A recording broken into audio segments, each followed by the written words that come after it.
सभी साथियों को नमस्कार। एजुकेशन स्पेशल यूट्यूब चैनल के माध्यम से आप सभी मित्रों का बहुत बहुत स्वागत है।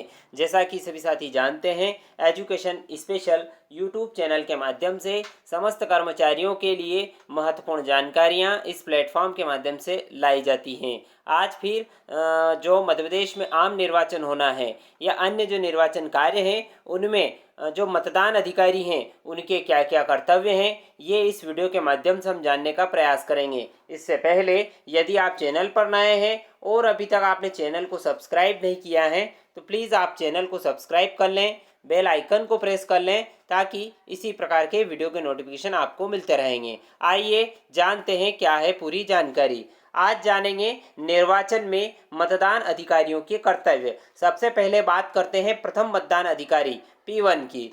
प्रथम मतदान अधिकारी निर्वाचक नामावली की चिन्हित प्रति का प्रभारी होता है। यानी कि जो प्रथम P1 जो होता है वो चिन्हित प्रति का प्रभारी होता है और निर्वाचक की पहचान के लिए वो उत्तरदायी होगा।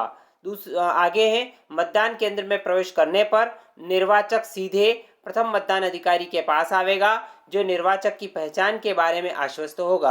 प्रत्येक चुनाव में आयोग मतदाताओं के पहचान संबंधी आदेश जारी करता है।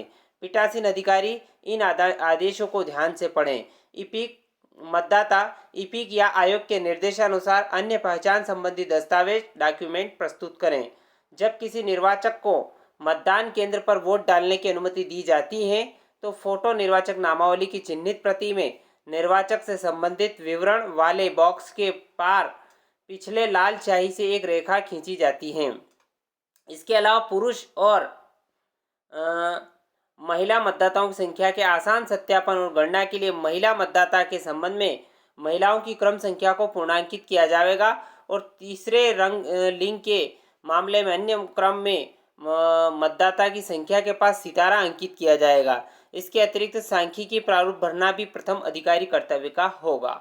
अब बात करते हैं दूसरे मतदान अधिकारी का कर्तव्य। दूसरा जो मतदान अधिकारी होगा वो अमिट शाही का प्रभारी होगा। प्रथम अधिकारी द्वारा मतदाता की पहचान होने के पश्चात द्वितीय मतदान अधिकारी निर्वाचन के बाएं हाथ की तर्जनी का यह देखने के लिए निरीक्षण करेगा कि इस पर अमिट शाही का कोई चिन्ह या संकेत तो नहीं है और अमिट शाही को मतदाता के बाएं हाथ की तर्जनी पर दी गई स्टिक के माध्यम से तर्जनी के प्रथम जोड़ से नाखून के अंत तक एक रेखा लगाया जाएगा, जैसा कि निम्नांकित चित्र में दर्शाया गया है। ये आप देख सकते हैं। इस प्रकार से नाखून से स्टार्ट करना है और यहाँ से प्रथम तल तक आपको लगाना है। दूसरा जो मतदान अधिकारी होगा वही फॉर्म 17A में मतदाताओं के रजिस्टर का प्रभारी भी वही होगा। यानी कि अमिट शाही का प्रभारी और 17A का रजिस्टर प्रभारी होगा। वह उस रजिस्टर में निर्वाचकों का उचित लेखा रखने का भी उत्तरदायी होगा जिनकी पहचान की जा चुकी है और जो मतदान केंद्र पर मत डालते हैं वह उस रजिस्टर पर प्रत्येक निर्वाचक के उसे मत डालने की अनुमति देने से पूर्व हस्ताक्षर या अंगूठा निशानी लेगा। वह प्रत्येक मतदाता को अध्याय 4 में वर्णित प्रक्रिया के अनुसार मतदाता रजिस्टर में मतदाता की प्रविष्टि कर मतदाता स्लिप जारी करेगा। यह भी सुनिश्चित किया जाए कि मतदान केंद्र छोड़ने से पूर्व मतदाता की उंगली पर लगी अमिट शाही सूख जाए। इसके लिए अमिट शाही लगाने के बाद हस्ताक्षर या अंगूठा का निशान लिया जाएगा। यह सुनिश्चित किया जाए कि मतदान केंद्र छोड़ने से पहले अमिट शाही का निशान सूख गया हो। यदि कोई मतदाता रजिस्टर पर अपने हस्ताक्षर या अंगूठे का निशान लगाने से इनकार करता है तो उसे मतदान करने की अनुमति नहीं दी जाएगी। यानी कि ये बात विशेष रूप से ध्यान रखना है कि यदि कोई मतदाता हस्ताक्षर या अंगूठे का निशान लगाने से मना करता है तो उसे अनुमति नहीं मिलेगी मतदान करने की। मतदाता रजिस्टर के टिप्पणी कॉलम में मतदान करने से इनकार की प्रविष्टि की जाएगी। ऐसी प्रविष्टि के नीचे पीठासीन अधिकारी को हस्ताक्षर करना होगा।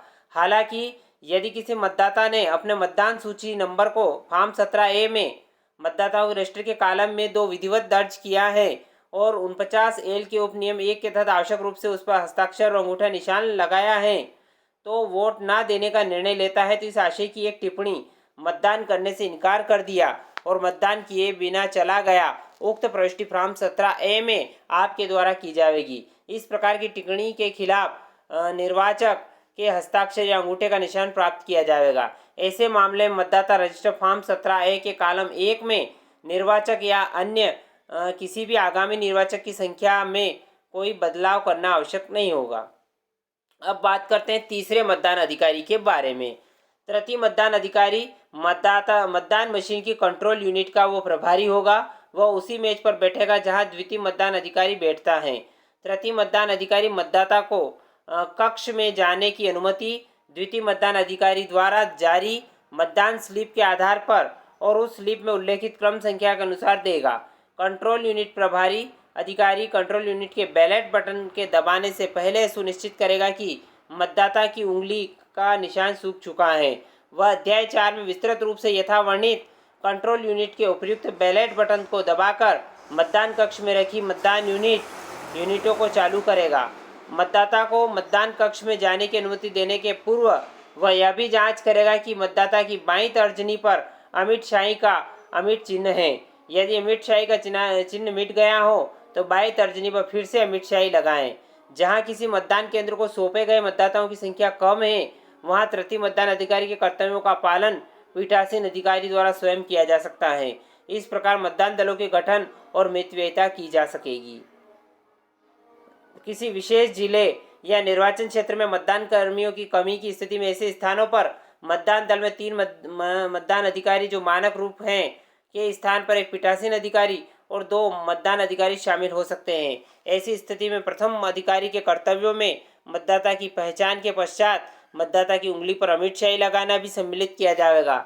ऐसी स्थिति में द्वितीय मतदान अधिकारी प्रारूप 17A मतदाता रजिस्टर में प्रविष्टि उनके हस्ताक्षर अंगूठे के निशान लेने के अपने सामान्य कर्तव्यों के अतिरिक्त कंट्रोल यूनिट का प्रभारी भी होगा। यह भी स्पष्ट किया जाता है कि ऐसी स्थिति में जहां 2 मतदान अधिकारी का उपयोग होता है वह मतदाता क्रम संख्या पर्ची तैयार करना आवश्यक नहीं है। इसके स्थान पर द्वितीय मतदान अधिकारी कंट्रोल यूनिट को एक्टिवेट करेगा तथा मतदाताओं को मतदान प्रकोष्ठ में उसी क्रम में भेजेगा जिस क्रम में उन्होंने मतदाता रजिस्टर प्रारूप 17A में हस्ताक्षर किया हो। इस स्थिति में पोलिंग बूथ पर वोटर स्लिप तैयार करने की आवश्यकता नहीं है। उन मामलों में जहां मतदान अधिकारियों की संख्या 2 तक सीमित है उम्मीदवारों को इसके बारे में पहले से ही लिखित में सूचित किया जाना चाहिए। मतदान अधिकारियों द्वारा किए जाने वाले कर्तव्यों को उम्मीदवारों को समझाया जाना चाहिए। यदि कोई मतदाता मतदान करने से इनकार करता है या बिना मतदान किए चला जाता है और कंट्रोल यूनिट पर बैलेट यूनिट पर वोट करने से पहले ही रिलीज कर दिया जाता है तो पीठासीन अधिकारी और तृतीय मतदान अधिकारी जो कि कंट्रोल यूनिट का प्रभारी होगा वह अगले मतदाता को वोटिंग कंपार्टमेंट में वोट डालने के लिए आगे बढ़ने के लिए निर्देशित करें और उसका वोट रिकॉर्ड करें। अब दूसरी संभावित परिस्थिति यह है कि जब कंट्रोल यूनिट में बैलेट बटन और बैलेट यूनिट में वोट डालने के लिए दब गया और अंतिम मतदाता वोट करने से इनकार करता है तो पीठासीन अधिकारी और तीसरा मतदान अधिकारी जो कंट्रोल यूनिट का प्रभारी हो वह कंट्रोल यूनिट का पावर स्विच ऑफ स्थिति में कर दें और वीवीपैट को कंट्रोल यूनिट से अलग कर दें। कंट्रोल यूनिट से वीवीपैट को अलग करने के बाद पावर स्विच ऑन कर दें। अब व्यस्तम लैंप बंद हो जाएगा और क्लोज बटन मतदान का समाप्त करने के लिए फंक्शनल हो जाएगा। तो साथियों ये थे मतदान अधिकारियों के कर्तव्य। मतदान अधिकारी 1, मतदान अधिकारी 2 और मतदान अधिकारी 3 के कार्य मैंने यहाँ पर आपको बताने का कर्तव्य किया है। आशा करता हूँ कि अभी निर्वाचन से संबंधित महत्वपूर्ण जानकारी में ये आपको अच्छी लगी होगी। यदि वीडियो पसंद आए तो वीडियो को लाइक करें, शेयर करें, कमेंट करें। एक बार और निवेदन है चैनल को आप सब्सक्राइब कर लें, बेल आइकन को प्रेस कर लें। धन्यवाद। जय हिंद, जय भारत।